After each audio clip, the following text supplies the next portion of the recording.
Peptides are powerful and often misunderstood. But we're here to change that, one conversation at a time. I'm Dr. Kylie Burton. And I'm Jessica Bricky. This is Pep Talk, Peptides Unpacked. Science made simple, results made real. I'm a redhead, so let me tell you a little fact about redheads. We are not just people with red hair. We have a completely different biological experience. We burn instead of tan, not because they forget sunscreen, but because our skin literally cannot produce the darker protective pigment the way everybody else can. We are statistically more sensitive to pain, more sensitive to temperature. So if you know a redhead like me who is always cold, they're not being dramatic. It's documented. And here's one of that stops people cold. Redheads require more anesthesia during surgery. Actual medical fact. Anesthesiologists have to account for it. Not just redheads, though, either. There's an entire population of people, fair skin, light eyes, maybe blonde, maybe light brown hair, who have spent their entire lives being told to just use more sunscreen, who have never once come home from a vacation with a tan. That's me, but I'm a redhead. So, who burn every 20 minutes flat, who have probably been called dramatic about the sun at least once. You're not dramatic. Your skin is doing exactly what it was supposed to do, built to do. It just has less natural protection than someone who tans easily. Every single one of these aspects is fascinating on its own, and about every single one of them connects to what we are about to talk about. I'm going to leave that here. So let's get into it. Okay. Peptide for skin, tanning, and so much more. So much more. Tell us about it.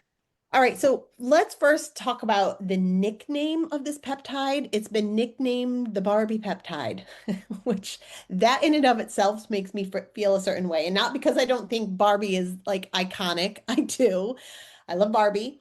Um, but when we talk about a peptide in this way, it makes it feel like it's a very superficial, very vein forward peptide instead of looking at why it was here and why it was discovered, which is to be protective. So you mentioned something in your intro talking about using more sunscreen, right? We just hear that screamed constantly, protect your skin from the sun. We don't want to get cancer. And when you're fair, it's from a pain point, right? Yes, when you burn more, you're increasing your chances of getting skin cancer, getting melanoma. But it also just stinks to get a sunburn. It's painful. So you avoid the sun, which we need. For a million metabolic reasons. Um, but when we talk about this peptide in terms of its vanity from a Barbie perspective, we're kind of discounting that, but also the sunscreen factor with what are we doing with cancer there? Like, so this peptide for people that are fair-skinned, that are hiding from the sun, so they're not getting what they need because they're lathered in sun shirts and hats and sunscreen, increasing their risk of taking on those carcinogens that are in the sunscreen themselves. Let's talk about the facts behind why this was done. So back in the 80s or 90s, decades ago, researchers from the University of Arizona decided that they wanted to try to discover a way to help people have more skin protection naturally. How do we do that? Well, they started going in and finding ways to manipulate what was happening with these receptor sites.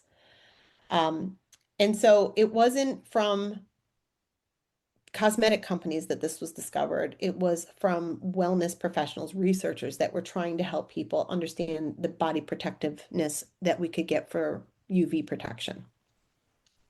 So, what is it? Where did it actually come from?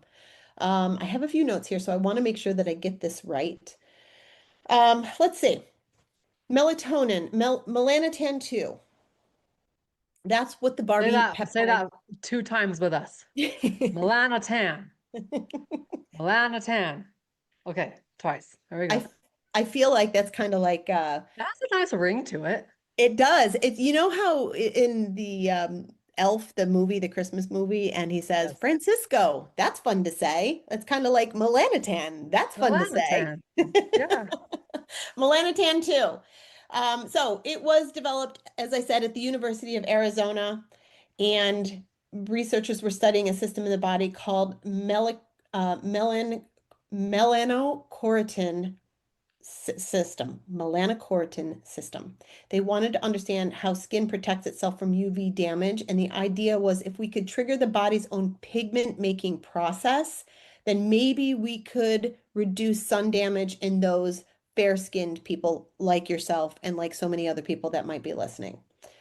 Um, I want to say this before we go any further, though, about this particular peptide, because I do kind of have mixed feelings on it. I think the idea behind something that can help people be protective with their skin is really awesome.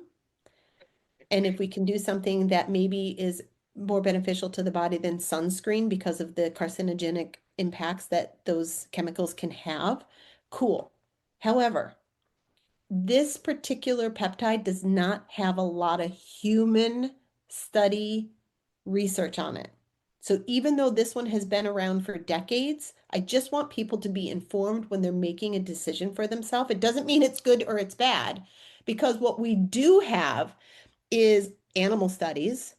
We do have clinical observation, and we do have a lot of real world reporting. And that's all super important when we're talking about this. We just don't have a lot of long-term human data when it comes to this particular one. So I think that's important for us to say.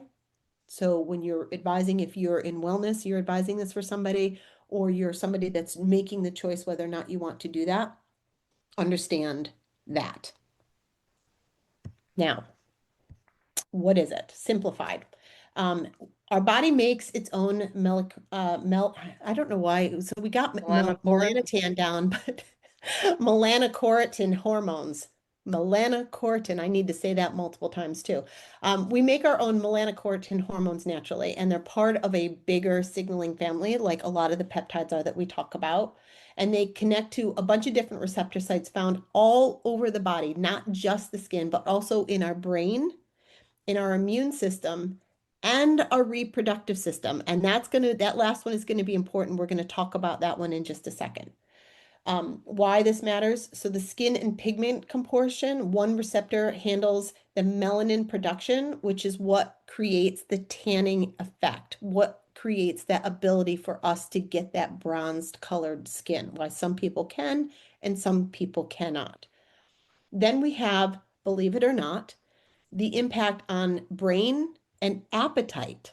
So this wouldn't be something that we would use as a replacement for the GLP, GIP, and the satiety component, but it does impact that signaling. It is influencing the hypothalamus, which we have talked about with other peptides before, and that is going to influence the hunger and satiety cues in the body. And then we have the sexual function modulation.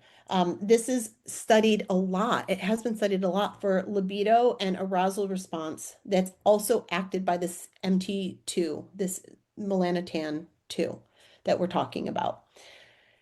One of the side effects of this medication is spontaneous erection. So when you hear this, you're like, whoa, spontaneous, I don't have any control about it. I'm back to being a teenager again. Great, I can't control it.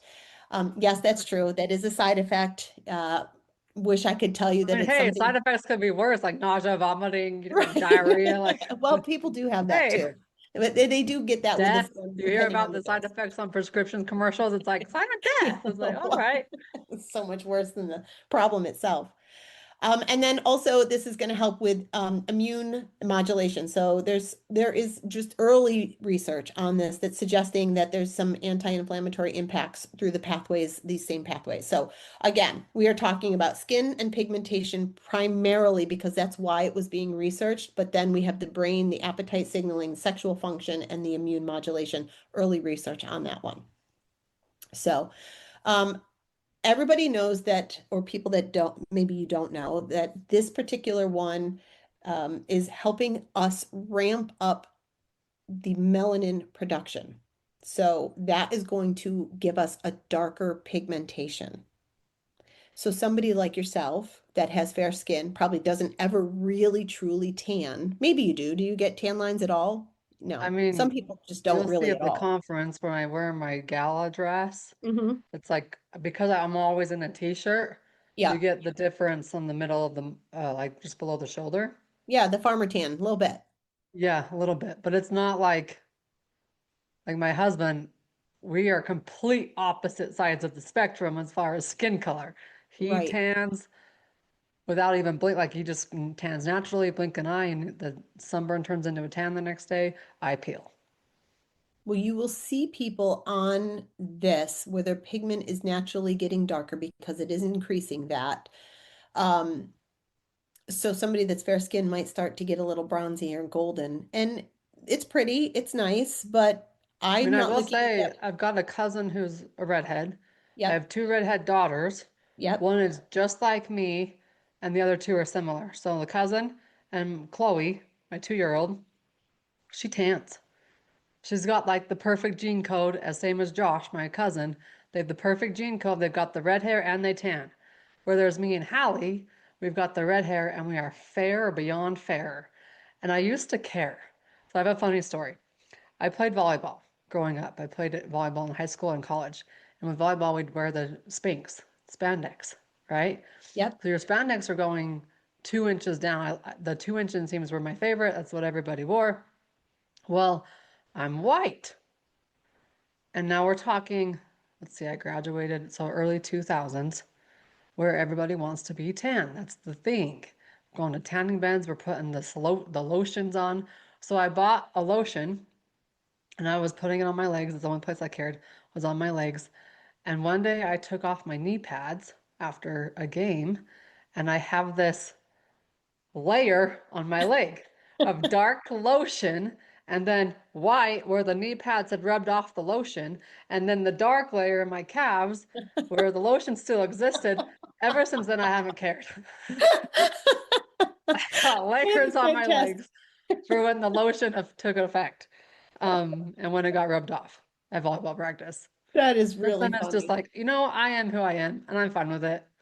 And I wouldn't change my red hair for anything.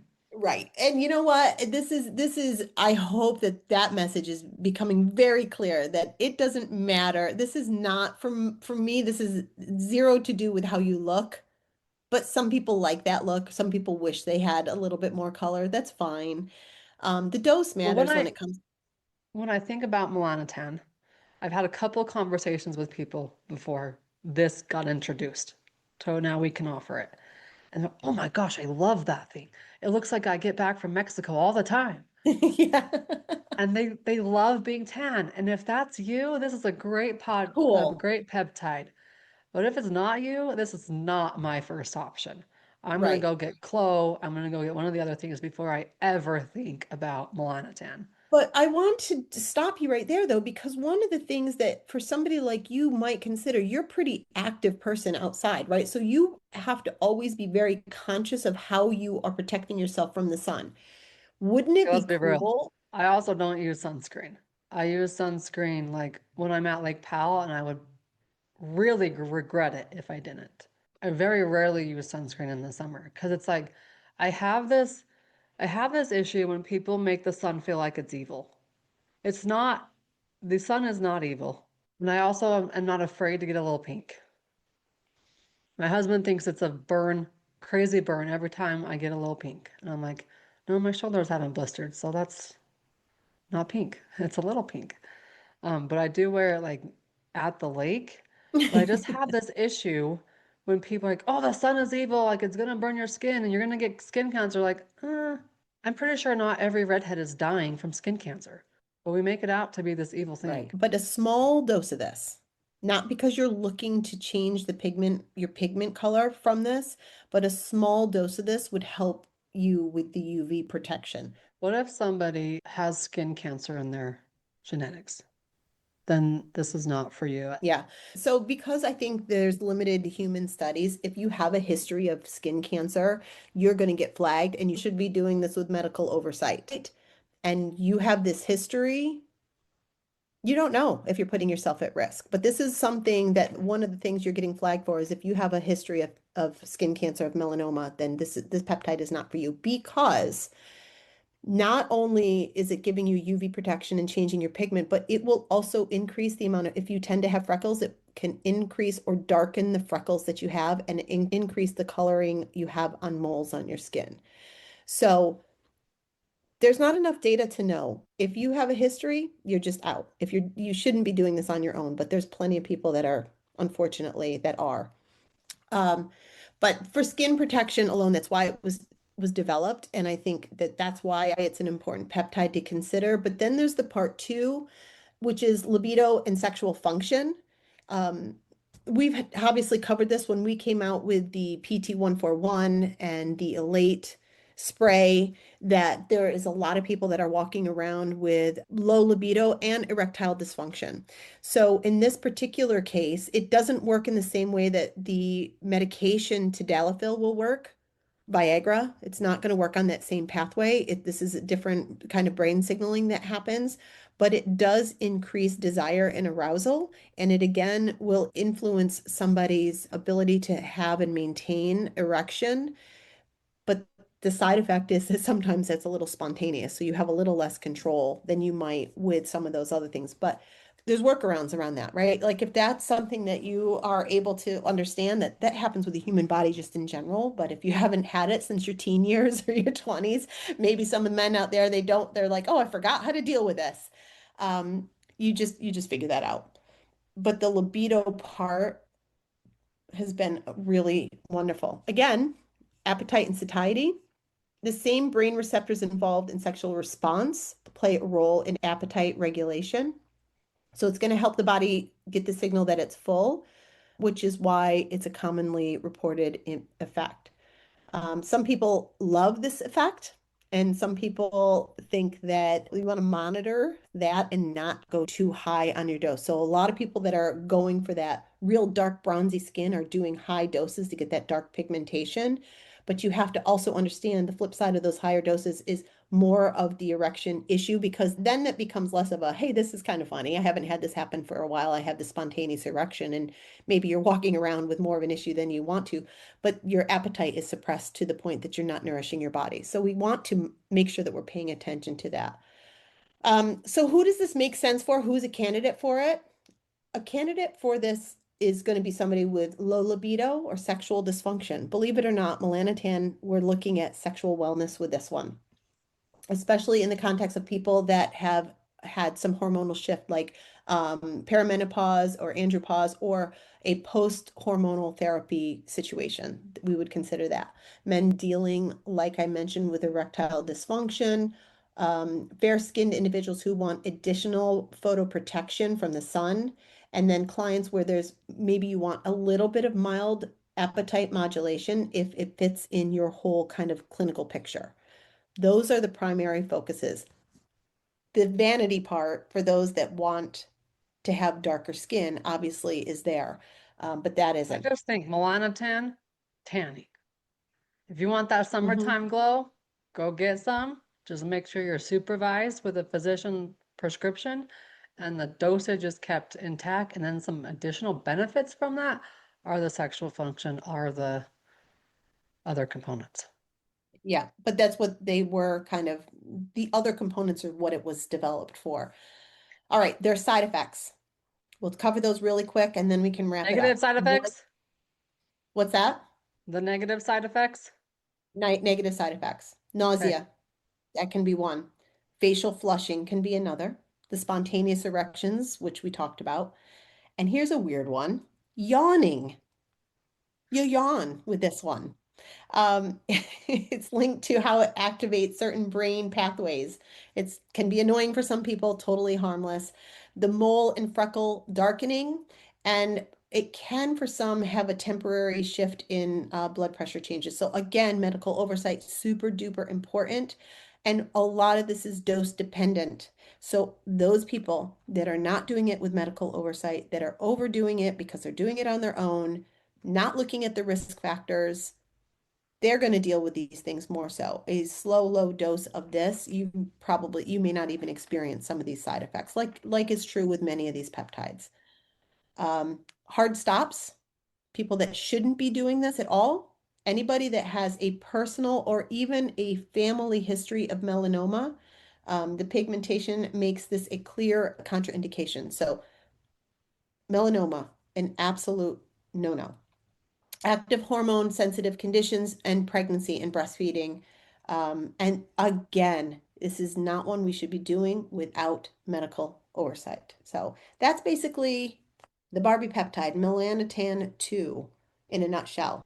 Your summertime tan all year round. All right, Jess, where can they find you? All right. Find me at Instagram, jessb.talkshealth. You can pick me up for more education around peptides and all wellness things there. You can source your peptides through me there or on my website, which is b2bwithjess.com. You can find me and get started. You can even go grab your blood work and peptide protocol at drkylieburton.com. This is Pep Talk, Peptides Unpacked. If you haven't shared this with your friends yet, please do. If you haven't given us a review yet, we would greatly appreciate it. See you on the next one.